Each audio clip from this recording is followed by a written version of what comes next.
RMC, le grand oral des grandes gueules. Et nous accueillons le député du Nord de la France Insoumise, Adrien Quatennens. Bonjour. Bonjour. Et tout d'abord, félicitations.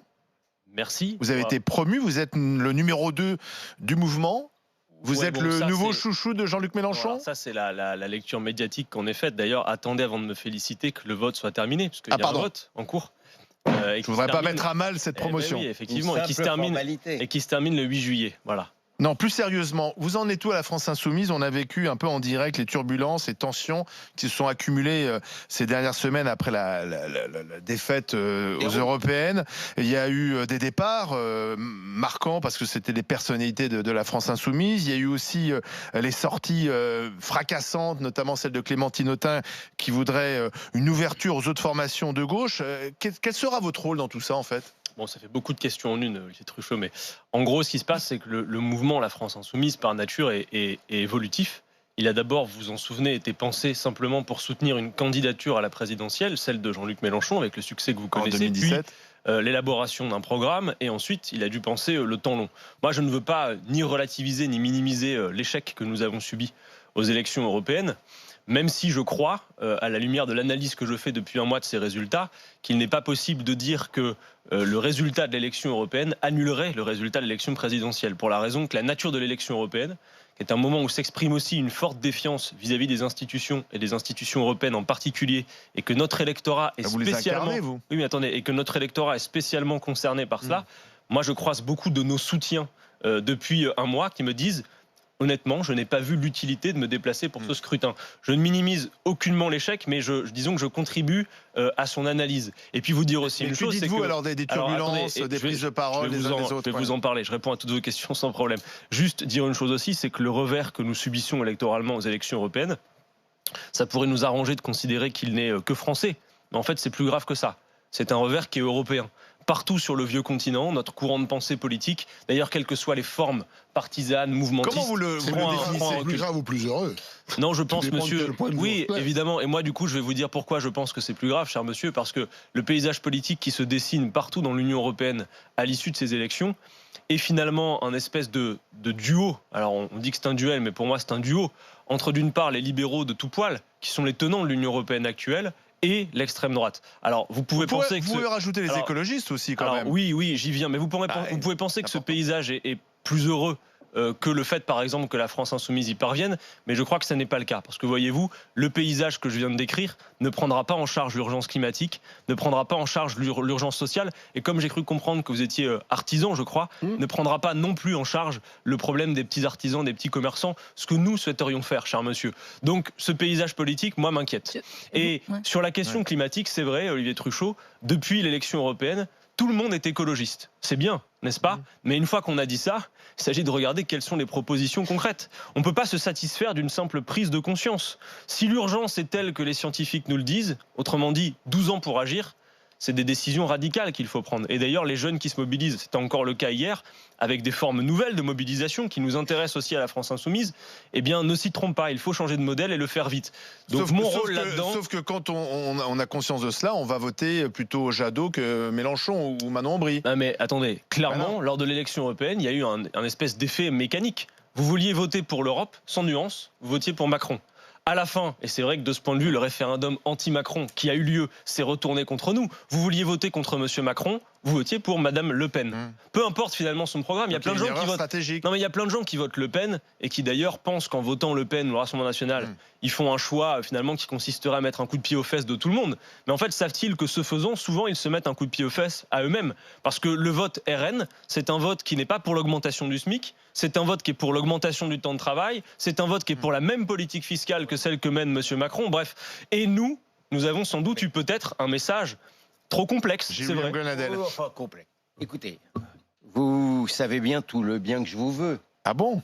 En général, quand vous commencez vos interventions par ça, j'ai toutes les raisons de me méfier. Pourquoi tu dis ça? Non, parce que nous sommes en train de réfléchir, de faire l'analyse sur les explications de votre échec.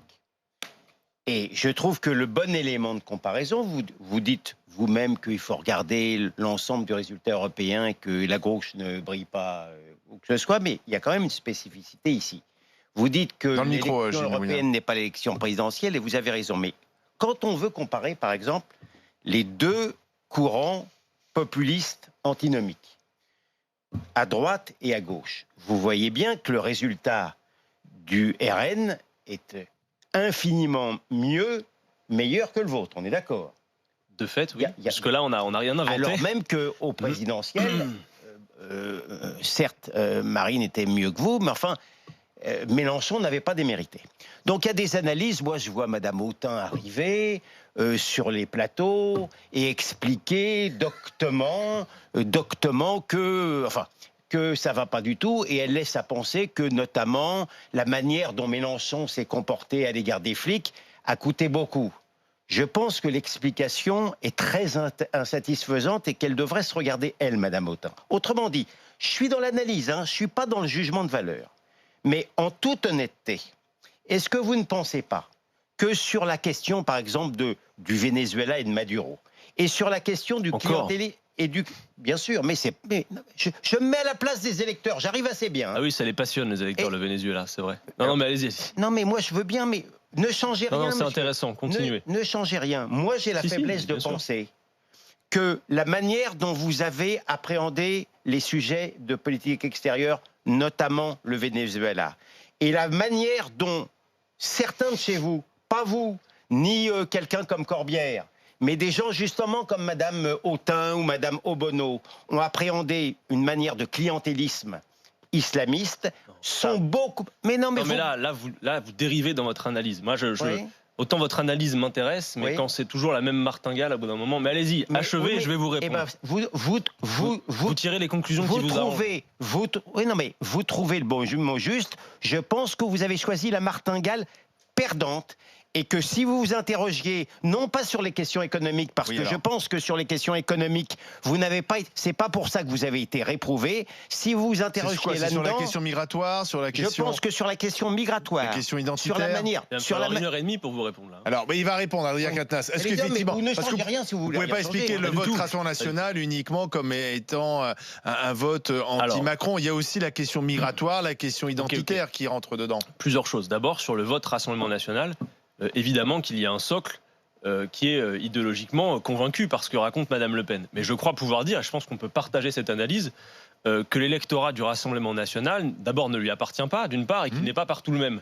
Et qu'il y a plein d'endroits où les gens se disent c'est le vote dans le Nord. C'est le vote exactement. C'est le vote peut-être utile pour exprimer une colère. Moi je dis d'abord, si c'est ça votre objectif, c'est un pétard mouillé, parce qu'en réalité ça sert le duel qu'essaye d'installer M. Macron et qui est quelque part sa caution. Mais on pourrait dire la même chose pour voter pour vous. Est-ce que ça serait utile de voter pour France Insoumise? Oui, mais non, parce qu'en l'occurrence, voter pour la France Insoumise, quand vous êtes notamment de ces quartiers populaires, quand vous êtes des travailleurs précaires, que vous l'exprimez votre colère, vous faites le choix d'une colère qui sert aussi les intérêts que vous voulez défendre, celle de l'augmentation de vos salaires, du partage des richesses, ce que Madame Le Pen ne propose pas jusqu'à preuve du contraire. Bref, une fois qu'on a dit ça, pour répondre aux questions et à l'embryon d'analyse que vous faites, la part qui revient de critiques peut-être internes, moi je ne veux pas l'évacuer non plus, c'est que comme nous avons fait un objet politique neuf, c'est pas de la rhétorique. Un mouvement n'est pas un parti, parce que nous voulons rassembler au-delà des partis sur un socle qui est un programme. Bien évidemment qu'il y avait des manquements du point de vue de l'organisation. Et d'ailleurs, les évolutions qui sont en cours de validation par le vote des Insoumis permettent d'améliorer cette organisation. L'organisation du mouvement doit s'adapter aux tâches que nous avons à accomplir. Et de ce point de vue, je suis d'accord pour dire que sans doute il y avait plein de manquements. On cherche de manière progressive à y répondre et à nous améliorer. La nouvelle organisation, je pense, devrait le permettre. Ensuite, sur le débat qu'il peut y avoir et que pose par exemple Clémentine Autain, je ne veux pas éviter non plus. Bon, en gros, la divergence que nous avons, d'abord, elle n'est pas de fond, elle est stratégique, parce que je voudrais quand même vous rappeler que dans ce groupe parlementaire, nous sommes 17 de cultures politiques différentes, de parcours politiques différentes, même de façons de procéder différentes, vous le voyez, vous le constatez, mais sur 127 textes qu'il s'est agi de voter au Parlement européen, au Parlement français, nous n'avons jamais voté différemment. Nous avons voté toujours en cohérence. Elle dit qu'il faut ouvrir à gauche. Alors, tout seul, vous n'y arriverez pas. C'est un débat stratégique qui est passionnant. Si effectivement il s'agit de dire que la tâche politique à accomplir dans le moment est de rassembler un camp, en l'occurrence la gauche, alors peut-être que ce que propose Clémentine Autain est la bonne solution. Je ne le crois pas. Pourquoi ?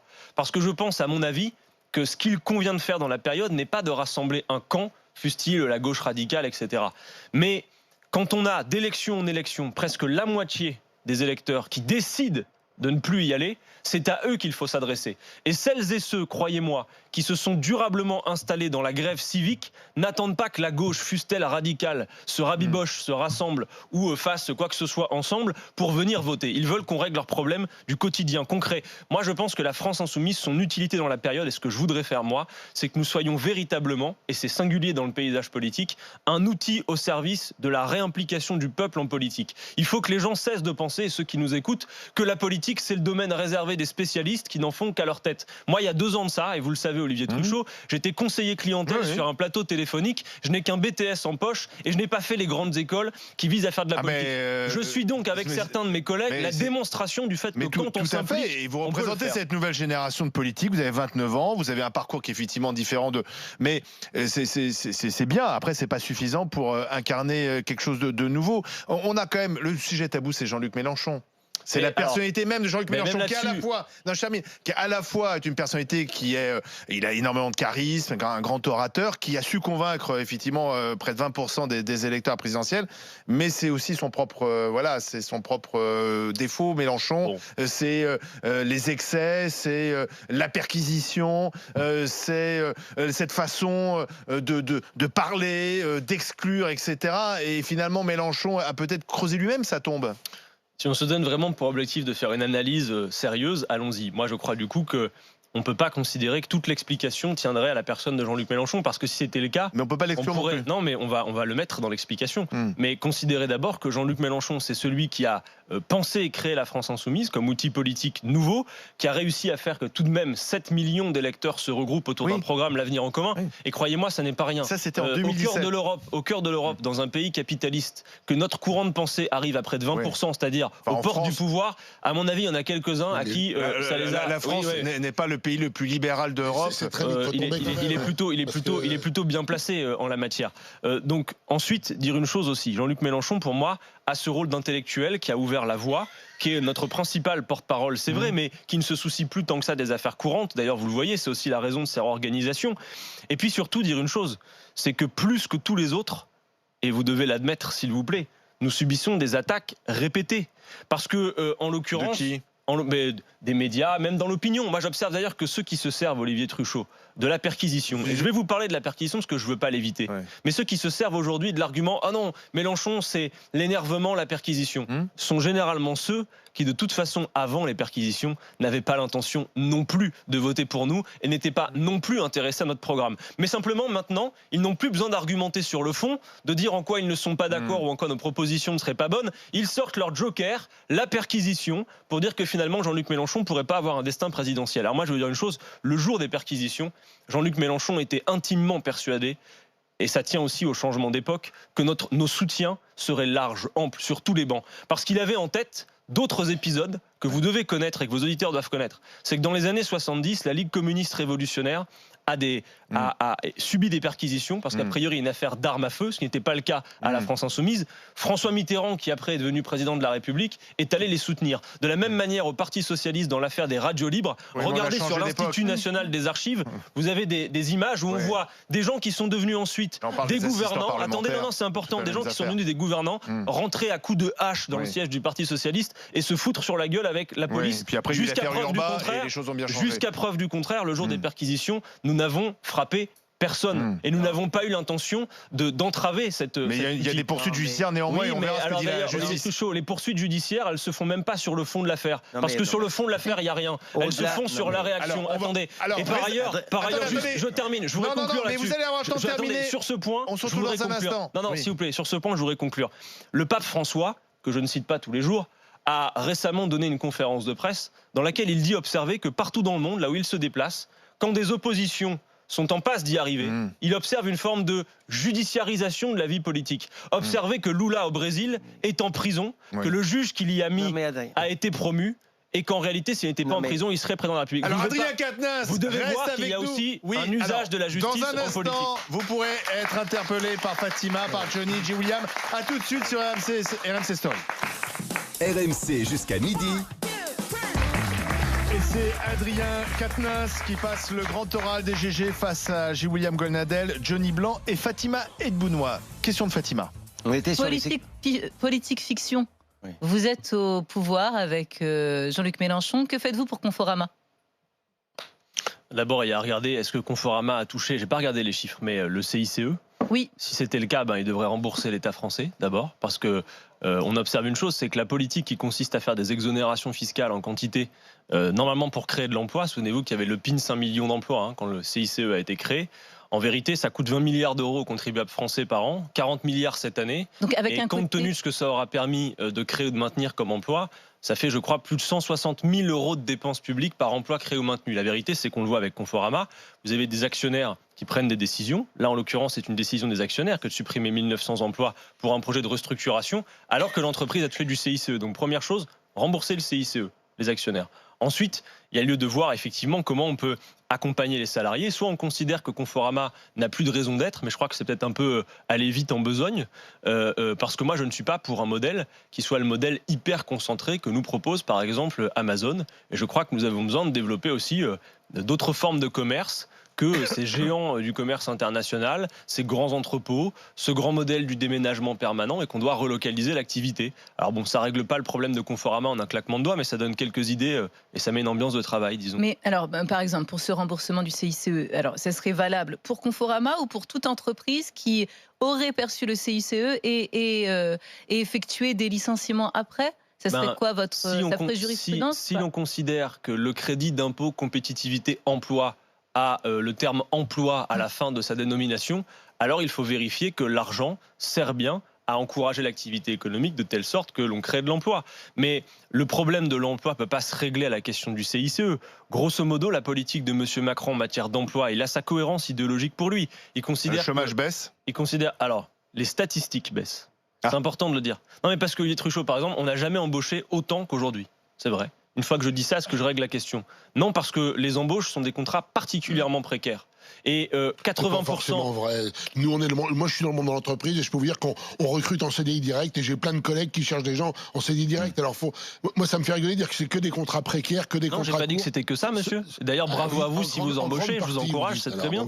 Mais vous savez, le chômage baisse quand même. Moi, si je peux juste vous donner un petit conseil, si au moins notre échange de ce jour entre vous et moi peut faire que quand vous sortiez de ce studio, vous ne pensiez plus que la France insoumise est l'ennemi de l'activité économique, y compris des petits artisans, je pense que j'aurais beaucoup gagné à vos côtés aujourd'hui. Parce que vous voyez, moi aujourd'hui, ce que je souhaite vous dire, c'est que peut-être les meilleurs alliés de l'activité économique des petites PME et des artisans et des commerçants, c'est la France insoumise. Parce que en réalité, que les petites PME travaillent souvent pour des grands groupes. Vous pouvez pas faire cette distinction. Il y aurait les bonnes petites. Alors la petite entreprise est l'entreprise vertueuse, la grosse est la méchante. Vous avez raison, sauf que la petite est souvent la sous-traitante de la grosse. L'écosystème en général. Sur le plan de la fiscalité, j'en jurerai pas. Si on peut juste... Non, mais vous parlez de... J'en jurerai pas. Sur la question, effectivement, les PME sont souvent des satellites ou des fournisseurs des grandes sociétés, d'ailleurs, qui leur dictent la loi. Mais par exemple, sur les contrats précaires, aujourd'hui, le principal problème, c'est qu'il y a exclusivement quasiment des contrats courts. 80% des embauches sont des embauches en CDD.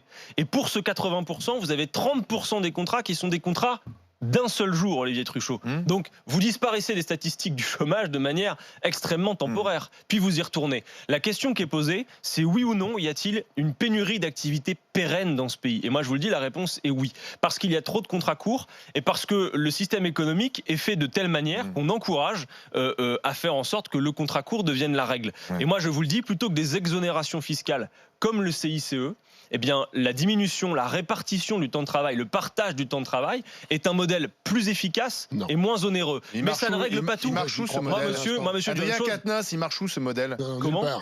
Ce modèle du partage du travail, il marche où ? Faites-moi la démonstration qu'en France, ce n'est pas ce qui a le mieux fonctionné. La dernière fois qu'on a le plus créé d'emplois nets dans ce pays, que vous le supportiez ou non, non, pas uniquement, non. Et c'était en période de croissance. Non, c'est pas vrai. Quand on est passé aux 35 heures, il y a eu 350 000 emplois directs créés. On peut le nier, mais c'est la vérité. Mais ensuite, au-delà de la question du temps, au-delà de la question du temps de travail, la vérité, c'est que il va y avoir besoin d'une relance de l'activité, pas n'importe laquelle. Nous faisons face à un changement climatique qui nous oblige d'agir vite. Et moi, je pense... Quand vous dites agir vite, ça veut dire quoi ? Parce que tout le monde dit urgence climatique, urgence climatique. Bon, très bien, mais concrètement, ça veut dire quoi ? Alors, qu'est-ce qu'on fait demain ? Très bien. Alors, moi, je ne suis pas scientifique, vous non plus. Oui. Les scientifiques nous disent, vous avez 12 ans pour changer de modèle économique. Non, les scientifiques, ils font le constat qu'il y a un réchauffement climatique. Ensuite, c'est aux politiques et aux citoyens de vouloir... le GIEC fait des recommandations. Il ne prend pas de décision. Il fait des recommandations et il nous dit... de son point de vue. Et ce sont des C'est à nous de scientifiques, donc moi choisir. j'ai toutes les raisons de le croire. C'est à nous de choisir. Mais en gros, ils nous Tous les disent... scientifiques ne sont pas au GIEC. Ouais. Bon, Non, mais je veux dire, c'est il y à a nous de des choisir, scientifiques- c'est aux je politiques. peux vous répondre ou pas? Pardon, allez-y. Donc, eux nous disent, les scientifiques, nous avons 12 ans pour changer de modèle. Les Sans quoi... scientifiques, pas Ok. les scientifiques. Non, mais c'est important. hein. Ah oui. C'est important, Je mec. reprends. Des scientifiques nous disent, vous avez 12 ans pour changer de modèle économique. Moi, je les crois. Donc, si je les crois, j'adapte mon raisonnement politique et les solutions que je propose à cette urgence qui est maintenant devenue une urgence D'accord. temporelle. Mais quoi alors concrètement? Donc, s'il y a 12 ans pour changer de modèle, c'est pas avec quelques mesurettes de bonne conscience écologiste que l'on va réussir à changer les choses. Je me charge donc de dire que quand M. Macron prend quelques mesurettes d'une main et signe de l'autre main les accords de libre-échange du type CETA ou Mercosur qui participent du grand déménagement du monde, il aggrave la situation climatique. Que faut-il donc faire ? Moi, je crois qu'il faut en passer à la planification écologique. Le mot va peut-être faire peur, mais toutes les entreprises, vous le savez, planifient leur activité. Si on a un temps délimité pour atteindre des objectifs, il faut Mais planifier. c'est quoi les objectifs? Eh bien, moi, je Expliquez-nous. crois que, par exemple, c'est faire la transition énergétique avec le fait d'investir, par exemple, dans l'économie de la mer, parce que nous sommes la deuxième puissance maritime du monde et nous n'avons quasiment toujours pas d'éoliennes en mer. Il y a plein de technologies qui existent, des savoir-faire qui existent, des brevets qui existent. Ça veut dire aussi plein de formations à créer, ça veut dire des emplois nouveaux, ça veut dire irriguer toute l'activité, ça veut dire pour beaucoup de vos collègues petits artisans, petits commerçants, des commandes et des carnets de commandes qui se remplissent. Pensons une activité qui soit à travers le prisme de comment on répond à ce défi climatique. Je prends un autre exemple très concret, l'agriculture.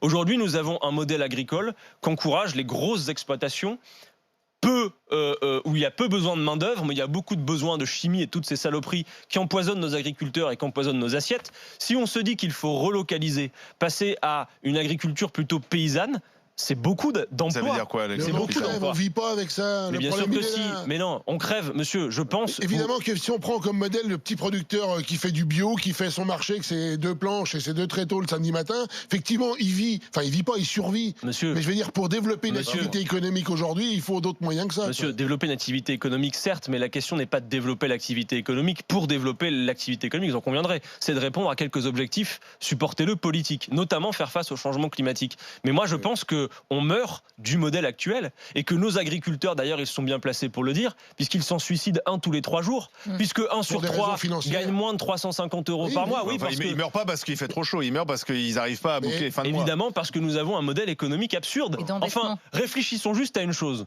Quand, par exemple, le marché fait des injonctions à produire moins cher, parce que quand on dit compétitivité, être compétitif, souvent, c'est quoi aujourd'hui?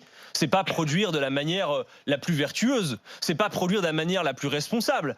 Compétitif, ça veut dire moins cher. Oui, Non, mais ça vous, veut dire monsieur... peut-être le meilleur produit qui correspond au marché. Non, pour Bah, le si. marché, produire compétitif, c'est produire moins cher. Moins cher, qu'est-ce que ça veut dire? Pourquoi moins cher? Parce que vous, en tant que consommateur qui a peut-être un niveau de rémunération bas, vous cherchez à acheter moins cher. Mais en tant que consommateur, si vous êtes travailleur, vous êtes aussi producteur. Et donc un producteur à qui on demande de faire moins cher. Et souvent faire moins cher, c'est faire dans des conditions sociales et environnementales plus détestables. Moi je crois que, y compris, on peut faire en sorte que Donc on l'activité assumera que les économique... prix soient plus hauts. Je résume les choses. Moi, Là, je on voudrais assurera que le prix du produit soit mais plus si les gens élevé. sont mieux payés, Ça coûte plus cher parce de que manger Olivier, bio, par Olivier exemple. Truchot, si aujourd'hui vous augmentez la rémunération de celles et ceux qui ont des bas Ouais, mais salaires, vous l'augmentez, vous ne pouvez pas décréter Attendez, une augmentation de salaire comme ça parce que vous l'avez décidé. si il y a un truc qui s'appelle le SMIC, ça se décide par la loi et on Ah bah, peut le le SMIC, décider. ça fait pas augmenter tous les Ça salaires. changera rien. Non, mais ça a un effet. ça a des Mais j'ai effets plein d'autres beaucoup pervers, solutions. hein, J'ai sur plein le d'autres SMIC. solutions si Ça vous voulez. changera rien au Par pouvoir exemple, d'achat. la limitation des écarts des salaires dans les entreprises, c'est une proposition. Voilà. peut-être. Mais bon, il y a des choses à faire en tout cas. Moi, ce que D'accord. je souhaiterais vraiment, c'est qu'on puisse s'entendre sur le fait de dire, par-delà tous nos désaccords politiques, et admettons que nous en ayons encore à l'issue de cette émission, nous sommes mis Il va au pied peut-être du prendre sa mur. carte France Insoumise Non, mais et les Johnny Blanc. nous sommes mis au pied du mur, quelles que soient nos convictions politiques, quelle que soit notre absence ou nos convictions religieuses, nous sommes mis au pied du mur d'un défi qui nous dépasse, celui de la pérennité de la vie humaine sur Terre. Oui. Et si le défi Oui, est à ce niveau-là, Non, mais on va il pas faut s'entendre. organiser l'activité Attends, économique. tu crois pas, Gilles Non, mais William Gilles William, est-ce que c'est pas plus passionnant, dites-le moi, est-ce que c'est pas plus passionnant de proposer au pays de se lever le matin pour relever un défi technologique qui est un défi humain et qui est un défi pour toute l'activité économique? Non mais si vous êtes très satisfaits, chers messieurs, d'un modèle qui propose simplement de faire la concurrence, de se tirer la bourre les uns et les autres, qui fait qu'il n'y a même plus de sens à l'activité économique. Gilles William Je veux dire, Granel. ça c'est le modèle qui est en cours et moi je pense que c'est ce modèle qui nous fait mourir à petit feu. Je me méfie des collapsologues, je me méfie du catastrophisme et je me méfie des écolos. Et pas du changement climatique? Vous avez Mais- tort. Non mais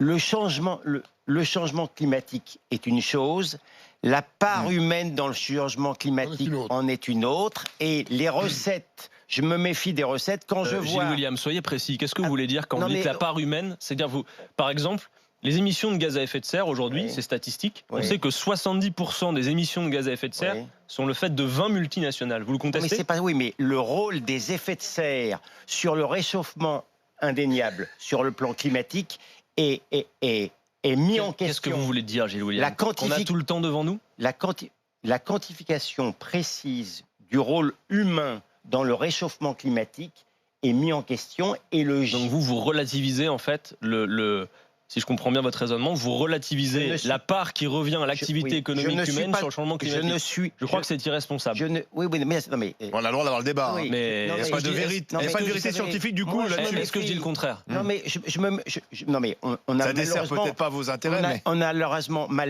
pas le temps. Mais par exemple, les recettes, quand je vois les jeunes écolos allemands en Allemagne manifester contre le charbon. Et indéniablement, ils ont raison parce que la part du charbon, alors là, pour le coup, effectivement, elle est trop importante. C'est parce qu'on a détruit tout d'un coup l'industrie nucléaire allemande. Et donc, je n'ai pas peur d'affirmer que d'une certaine manière, ces écolos-là ont carbonisé au sens littéral l'environnement. Mais je voulais changer complètement de sujet. Je voudrais quand même revenir sur la perquisition. Pardon, parce qu'on n'en a pas parlé. Vous avez... C'est l'avocat qui parle. C'est plus les grandes gueules, là, c'est les montagnes russes. Pardon, parce que... Non, oui. C'est pas mal non plus. Qu'est-ce que vous avez contre les Russes, vous? Non. Donc, cela... Vous pouvez me dire contre les montagnes aussi. Cela étant... non, parce que vous avez passé un peu vite, vous avez donné des explications médiatiques, etc. Moi, je reviens... Je vous répondrai sur l'écologie quand même. Hein. Oui, bien sûr. Et sur le nucléaire, s'il vous plaît. Okay. Je reviens sur le micro, l'analyse de la grande défaite aux européennes.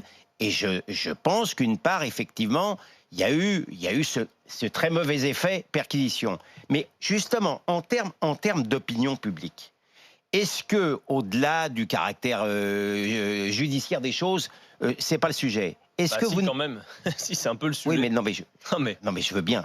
En fait, vous faites la question, mais vous me dites, vous parlez. Vous répondez pas en parlant de ça. Vite parce que le temps passe. Il se trouve, si vous voulez, que je répugne en tant qu'avocat de me faire le procureur dans des affaires judiciaires en cours. C'est autre chose, ça.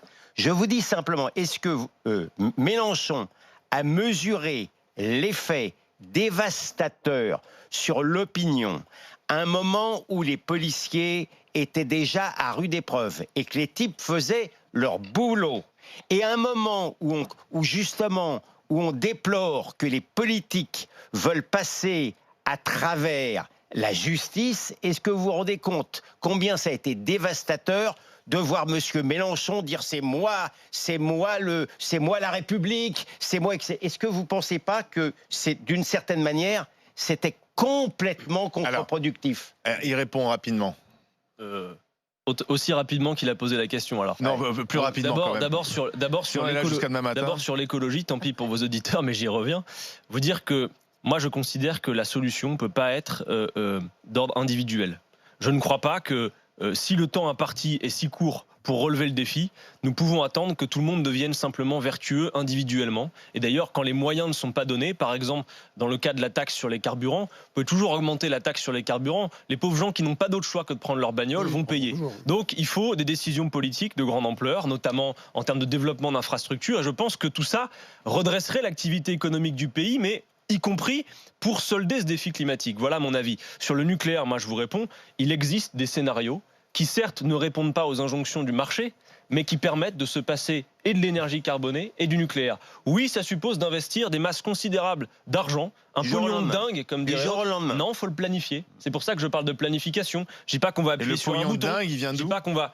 Mais il y a plein de manières de le trouver. Il y a des investissements publics dont on a besoin. On fonctionne au charbon. Et en attendant, allons-y, on au charbon. En attendant, de toute façon, on fonctionne aujourd'hui, jusqu'à preuve du contraire. Donc on se donne. Non, on fonctionne surtout avec du nucléaire. Oui, certes, mais on va pas l'arrêter en un claquement de doigts. C'est pour ça que personne la ne le France, dit. d'ailleurs, est plutôt un bon élève Non, en mais point de Ils vue ont été carbone. moins bêtes que les Allemands. Oui, mais Point de on vue a carbone. d'autres On n'a problèmes pas avec le écouté les nucléaire. écolos Certes, le allemands. nucléaire Ni n'est les pas verts une français. énergie carbonée, mais dans le même temps, c'est se poser la question d'un risque que tout le monde mesure désormais, de déchets que l'on traîne pour des centaines de milliers d'années. Donc, il faut bien penser à un moment donné politiquement à régler cette question. Et moi, je suis rassuré par le fait que dans ce scénario un peu catastrophique, la France a des atouts. Moi, je suis persuadé que les savoir-faire techniques, les brevets d'ailleurs, on le voit, existent. Mais oui, ça ne répond pas aux injonctions C'est du terminé. marché. Non, Voilà. c'est terminé. Ensuite, je réponds Ça sur la cause des longues perquisition. questions de peut-être. William Golnadel. Ah, On a Vas-y. le temps de répondre sur la Alors, perquisition. Très vite, alors 10 secondes sur la perquisition et puis. D'abord, c'est terminé. juste, on ne parle plus jamais du fait générateur de la perquisition. Et vous allez voir que sur le fond, ils n'ont rien. Parce que sur la dénonciation de cette parlementaire européenne qui a dénoncé 17 parlementaires d'étiquettes Sophie différentes, Montaine. seul Jean-Luc Mélenchon a eu une perquisition et c'est absolument vide de sens. Sur les Oui. comptes de campagne, ils ont été validés, c'est pareil. Donc c'est-à-dire que maintenant, encore une fois, c'est Mais laissez simplement faire sur justice. la réaction. Alors oui, Jean-Luc Mélenchon d'ailleurs a eu l'occasion de le dire. Ce jour-là, bien évidemment que l'énervement s'est vu. Alors après, on peut aussi supporter que forcément, quand on repasse la séquence de 30 secondes de l'énervement sorti de son contexte, on ne rediscute pas du fond, ça produise un effet. Et il l'a dit, oui, c'est un piège dans lequel nous sommes tombés. Mais pour moi, je le redis à votre micro, D'accord. il y a, et je mesure mes mots, un usage politique qui est fait des moyens de justice et de police. Et je crois que, par exemple, quand les éléments de procédure se retrouvent dans la presse, sans même que les convocations soient envoyées aux principaux quand ça intéressés. vous intéresse, Vous n'avez pas le monopole. Non mais ça montre Quand ça un vous vaste intéresse, vous les système. Mais commentez. moi je prétends pas avoir le monopole de ça non plus. Oui, mais Ouais. quand ça vous intéresse, vous les commentez, ces éléments de la presse. Non, Bah, mais si, attendez, oh, non. La vérité, ça fait partie du jeu. c'est qu'il y a une instrumentalisation des moyens de justice contre les oppositions politiques. Et que partout dans le monde, je vais même vous dire une chose. L'affaire C'est plutôt Benalla. vrai. Les tenants du libéralisme, économique, et on le voit avec la répression du mouvement des Gilets jaunes, on le voit même avec le fait qu'il y a quelques jours, des gamins qui se mobilisaient, des jeunes qui manifestent pacifiquement et de manière non violente se font gazer à bout C'était portant. pas des gamins. Non mais ça veut dire une chose. Non, mais fake news, c'était pas des gamins. Des, Mais non, des c'était des jeunes, adultes. des jeunes, excusez-moi, je m'inclus là-dedans, Non, mais c'est ma c'était pas des génération. gamins. Non, mais Mais entre un qui- jeune et un gamin. qui procède à de l'action non violente. Et d'ailleurs, en bloquant l'opinion tout le monde. publique. En Oui, mais- bloquant tout le monde. hein. Oui, mais l'opinion publique. Il y a une forme de violence de bloquer le monde. hein. Gilles William, il y a quelque temps, Emmanuel Macron a dit sur le perron de l'Élysée, à la jeune génération qui se mobilise sur le climat, il a dit textuellement « Rendez-nous la vie impossible, à nous les dirigeants C'est politiques ». pas la première bêtise qu'il profère. En tout cas, Ils l'ont pris au mot. moi je le prends au mot et qu'il se rassure, nous allons Merci. créer les conditions. Merci, Mais il y a Adrien une Quatennens. répression des Merci. oppositions. Merci Adrien Quatennens. Merci à vous. Merci d'être venu dans le grand oral des GG. À suivre les GG, vous.